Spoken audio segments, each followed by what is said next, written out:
Okay, હવે આપણે prostatic સમૂહના આધારે પ્રોટીનના કેટલાક પ્રકારો જોઈશું.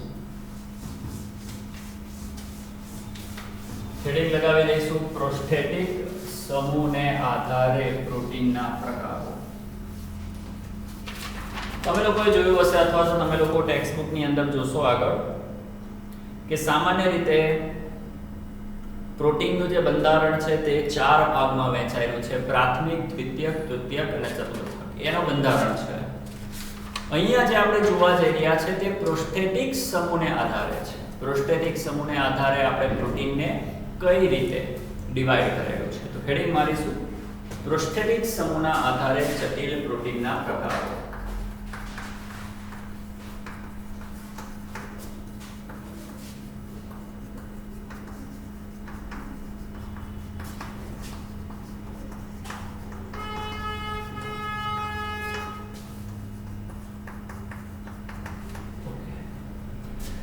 પ્રોસ્ટેટિક સમૂહને આધારે જટિલ પ્રોટીનને સામાન્ય રીતે 8 પ્રકારમાં વહેંચવામાં આવેલું છે. અને એ 8 પ્રકાર છે: નંબર 1 ન્યુક્લિયોપ્રોટીન,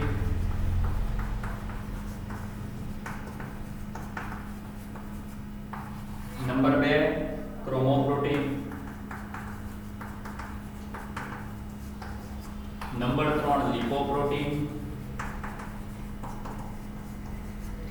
એવી રીતે નંબર 4 ફોસ્ફોપ્રોટીન,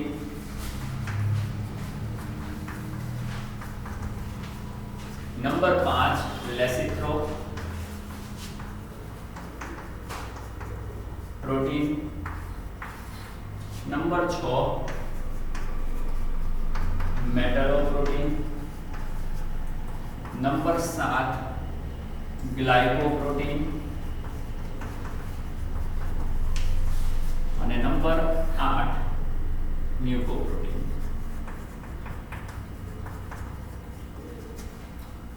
તો વિદ્યાર્થી મિત્રો, આ રીતે આપણે જટિલ પ્રોટીનને 8 ભાગમાં વહેંચેલું છે. એની સાથે જોડાતા પ્રોસ્ટેટિક સમૂહને ધ્યાનમાં રાખીને હવે આપણે દરેક એમિનો એસિડ જે અહીંયા 8 લખેલા છે એના વિશે આપણે ફટાફટ ઉપર છતથી ચર્ચા કરી લઈશું.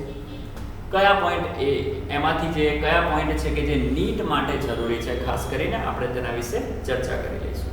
તો સૌથી પહેલા આપણે ફટાફટ વાત કરીશું ન્યુક્લિયોપ્રોટીનની. તો હેડિંગ લગાવી દો ન્યુક્લિયોપ્રોટીન.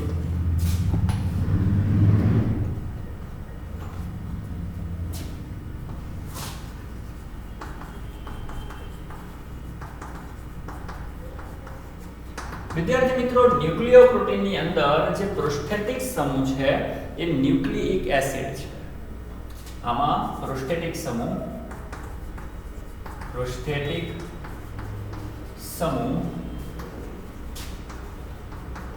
ન્યુક્લિઇક એસિડ છે. પ્રોસ્ટેટિક સમૂહ તરીકે ન્યુક્લિઇક એસિડ છે. ઉદાહરણ તરીકે ન્યુક્લિયોપ્રોટીનના ઉદાહરણ છે, એના એક્ઝામ્પલ તમે લોકો જોઈ શકો છો: રંગસૂત્ર અને રિબોસોમ. રંગસૂત્ર અને રિબોસોમ. હવે જે રંગસૂત્ર છે એની અંદર તમને ખબર હશે ડીએનએ, આરએનએ અને પ્રોટીન દ્રવ્ય આવેલું હોય છે. ડીએનએ પ્લસ આરએનએ પ્લસ એમાં પ્રોટીન દ્રવ્ય આવેલું હોય છે. રિબોસોમની અંદર આરઆરએનએ અને પ્રોટીન આવેલા હોય છે. આરઆરએનએ એન્ડ પ્રોટીન. જે આરઆરએનએ છે તેને રિબોસોમલ આરએનએ કહેવામાં આવે છે. ન્યુક્લિયોપ્રોટીન દરેકે તેનો પ્રોસ્ટેટિક સમૂહ મોડે કરી નાખવો. ન્યુક્લિયોપ્રોટીનનો પ્રોસ્ટેટિક સમૂહ છે ન્યુક્લિઇક એસિડ. જો તમારા પ્રોટીનમાં પ્રોસ્ટેટિક સમૂહ તરીકે ન્યુક્લિઇક એસિડ હોય તો તેવા પ્રોટીનને ન્યુક્લિયોપ્રોટીન કહેવામાં આવે છે. રંગસૂત્ર અને રિબોસોમ. રંગસૂત્રની અંદર ડીએનએ છે, આરએનએ છે પ્લસ પ્રોટીન છે અને આમાં આરઆરએનએ પ્લસ પ્રોટીન આવેલા હોય છે. એવી રીતે નંબર 2 ક્રોમોપ્રોટીન.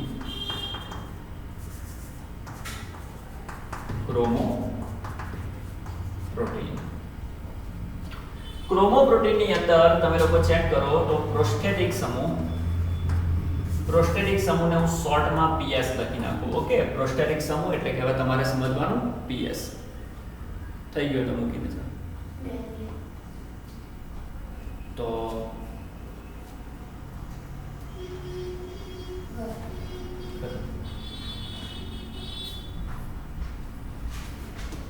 ક્રોમોપ્રોટીનની અંદર પ્રોસ્ટેટિક સમૂહ તરીકે પોર્ફિરિન રંજક દ્રવ્ય આવેલું હોય છે.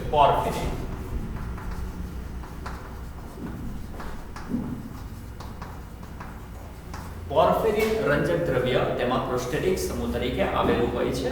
અને પોર્ફિરિન રંજક દ્રવ્યની અંદર તમારે યાદ રાખવાનું છે એક કોમ્બિનેશન હોય છે ધાતુ અને પોર્ફિરિન ચક્રનું. કોમ્બિનેશન છે ધાતુ પ્લસ પોર્ફિરિન ચક્ર. તો ક્રોમોપ્રોટીન એ એક પ્રકારે પોર્ફિરિન રંજક દ્રવ્ય ધરાવતું પ્રોસ્ટેટિક સમૂહ ધરાવે છે. પોર્ફિરિન રંજક દ્રવ્યમાં ધાતુ અને પોર્ફિરિન ચક્રનો સમાવેશ થાય છે. એના કેટલાક એક્ઝામ્પલ જોઈ લઈએ જે મોસ્ટ ઇમ્પોર્ટન્ટ છે. એના એક્ઝામ્પલની અંદર ક્રોમોપ્રોટીનની અંદર એક તો તમારું હિમોગ્લોબિન. તો હિમોગ્લોબિન, સાઇટોક્રોમ, હરિતદ્રવ્ય, હિમોસાઇનિન અને ફાઇટોક્રોમ.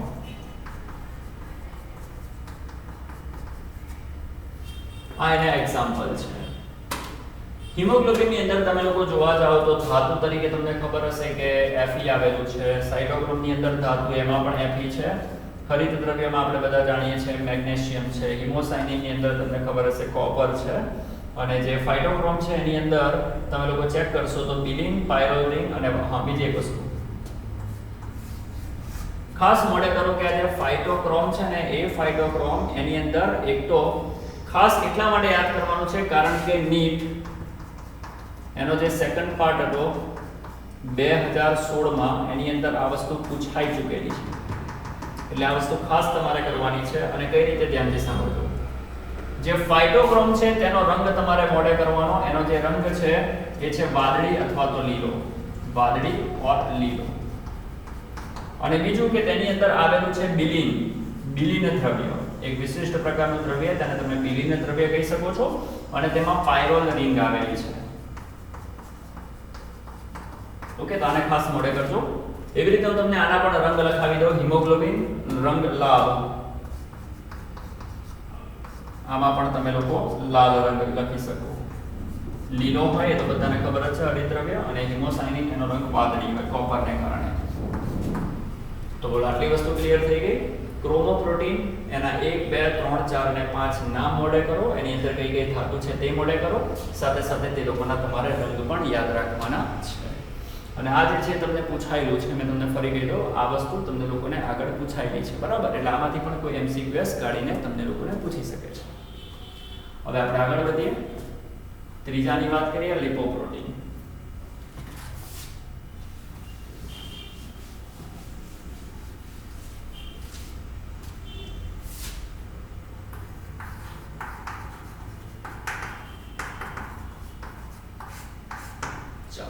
લિપોપ્રોટીન એમાં પ્રોસ્ટેટિક સમૂહ તરીકે લિપિડ હોય છે.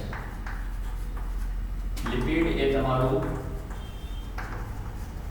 પ્રોસ્ટેટિક સમૂહ તરીકે વર્તશે. અને એનું જે ઉદાહરણ છે એ આપણું કોષરસ પટલ. આપણું આ જે કોષરસ પટલ છે ને, કોષનું જે પટલ, એ કોષરસ પટલ પોતે જ એક પ્રકારે તમે જોવા જાઓ તો લિપોપ્રોટીન તરીકે વર્તે છે. બીજું કે ઈંડાની સપાટી પરની જે ઈંડા આવે એ ઈંડાની સપાટી પરની અથવા તો ઈંડાની સપાટી પરનું જે પણ પટલ છે, અને એ પટલને તમારે લોકોએ યાદ રાખવાનું છે લિપોવેટેલિન. લિપોવેટેલિન આ જે પટલ છે, ઈંડાની સપાટી પરનું જે લિપોવેટેલિન પટલ છે, એ પટલ પણ લિપોપ્રોટીન તરીકે વર્તે છે. તો આ તો તમારું લિપોપ્રોટીન. યાદ શું રાખવાનું છે? લિપોપ્રોટીનમાં પ્રોસ્ટેટિક સમૂહ લિપિડ હોય અને કોષરસ પટલ. પરીક્ષામાં પૂછી શકે કોષરસ પટલના બંધારણમાં નીચેનામાંથી કયું પ્રોટીન હાજર છે? તો જવાબ આવશે લિપોપ્રોટીન. ઈંડાની ઉપરની જે સપાટી છે તેનામાં કયું પ્રોટીન આવેલું છે? લિપોપ્રોટીન. ચોથો જે પ્રકાર છે તે છે ફોસ્ફોપ્રોટીન. ફોસ્ફોપ્રોટીન. ફોસ્ફોપ્રોટીનની અંદર તમે ચેક કરો તો પ્રોસ્ટેટિક સમૂહ ફોસ્ફોરિક એસિડ છે, જેને હું H3PO4 લખી નાખું, ફોસ્ફોરિક એસિડ. તો ફોસ્ફોપ્રોટીન એની અંદર પ્રોસ્ટેટિક સમૂહ તરીકે છે ફોસ્ફોરિક એસિડ. પ્રોસ્ટેટિક સમૂહ તરીકે છે ફોસ્ફોરિક એસિડ. હવે તેની કેટલીક ખાસિયતો આપણે લખી નાખીએ. જેમ કે તમે લોકોએ સાંભળ્યું હશે કેસિનોજન, જે દૂધમાં આવેલું હોય ને, એ કેસિનોજન એ પણ એક પ્રકારે ફોસ્ફોપ્રોટીન છે. પેપ્સિન, જે પ્રોટીનનું પાચન કરવા માટે વપરાતો ઉત્સેચક છે, તેની અંદર પણ તે પણ પોતે ફોસ્ફોપ્રોટીનનો બનેલો છે. તો બે મુદ્દા આપણે મોડે કરી નાખીશું, લખી નાખીશું, કેસિનોજન અને પેપ્સિન. એના એક્ઝામ્પલની અંદર કેસિનોજન કે જે શેમાં આવેલું હોય? દૂધમાં. અને બીજું કોણ? પેપ્સિન, જે શું કામ કરે? પ્રોટીનનું પાચન કરે. તો આટલા પોઈન્ટ્સ ક્લિયર થઈ ગયા. એકવાર ફટાફટ આને નોટ કરો, એના પછી બીજા 4 આપણે ચેક કરીએ.